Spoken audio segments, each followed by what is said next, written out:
Taste the Daily.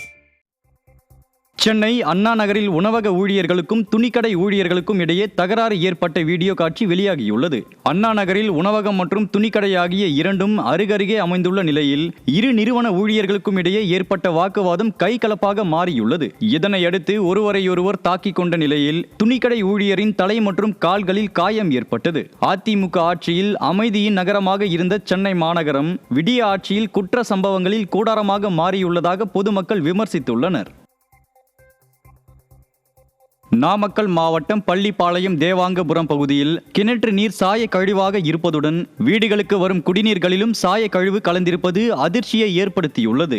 தனிநபருக்கு சொந்தமான கிணற்றின் நீரில் சாய கழிவு கலந்ததுடன் சுற்றியுள்ள வீடுகளின் போர்வெல் நீரும் சிவப்பு நிறத்தில் வந்ததால் பொதுமக்கள் அதிர்ச்சி அடைந்தனர். 8 மாதங்களுக்கு முன்பு இதேபோல் சாய கழிவு கலந்த நீர் வந்த நிலையில் மீண்டும் இதே பிரச்சனை ஏற்பட்டிருப்பதற்கு ஸ்டாலின் அரசு மாசு கட்டுப்பாட்டு வாரிய அதிகாரிகளின் அலட்சியமே காரணம் என பலர் குற்றம் சாட்டியுள்ளனர். கடலூர் மாவட்டம் ஸ்ரீ முஷ்ணம் அருகேயுள்ள கானூர் கிராமத்தில் தேங்கும் கழிவுநீர் மற்றும் குப்பைகளால் பொதுமக்கள் கடும் அவதியடைந்துள்ளனர். குடியிருப்பு பகுதிகளில் கழிவுநீர் சரியாக வெளியேற வழியில்லாமல் குட்டையாக தேங்கி கிடப்பதால் நோய் தொற்று ஏற்பட்டு ஏழை எளிய மக்கள் மருத்துவமனைக்கு செல்ல வேண்டியுள்ளதாக பொதுமக்கள் வேதனை தெரிவித்தனர். விடிய ஸ்டாலின் அரசு மாவட்ட நிர்வாகம் விரைந்து நடவடிக்கை எடுக்க வேண்டும் என கிராம மக்கள் வலியுறுத்தினர். வாட்டர் லைன் தண்ணி 4 பக்கமும் இறங்குது.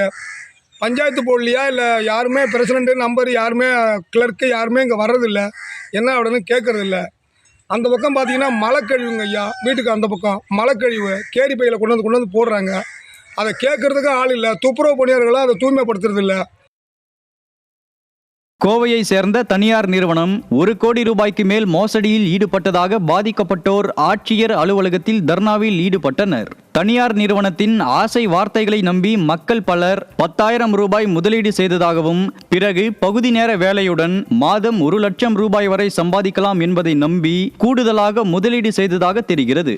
இதனை அடுத்து உரிய பலன் கிடைக்காத நிலையில் தனியார் நிறுவனத்தை அணுகிய போது அடியாட்களை வைத்து மிரட்டுவதாகவும் யாரிடம் புகார் அளித்தாலும் கவலை இல்லை என கூறியதாகவும் பாதிக்கப்பட்டோர் தெரிவித்தனர்.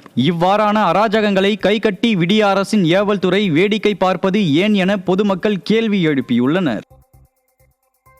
திருவள்ளூர் மாவட்டம் திருவேற்காடு பகுதியில் சாலையில் கழிவு நீருடன் குப்பைகள் கிடப்பதால் வாகன ஓட்டிகள் கடும் அவதியடைந்து வருகின்றனர். கோலடி ஐயப்பாக்கம் சாலையில் கடும் துர்நாற்றத்தோடு சுகாதார சீர்கேடு ஏற்படும் வகையில் நிரம்பி கிடக்கும் குப்பைகளால் வாகன ஓட்டிகள் சிரமம் அடைவதோடு பொதுமக்களுக்கு நோய் தொற்று ஏற்படும் அபாயமும் ஏற்பட்டுள்ளது. விடிய ஸ்டாலின் மாடல் அரசின் மாவட்ட நிர்வாகம் உடனடியாக குப்பைகளை அகற்ற வேண்டும் என அந்த பகுதி மக்கள் வலியுறுத்தியுள்ளனர்.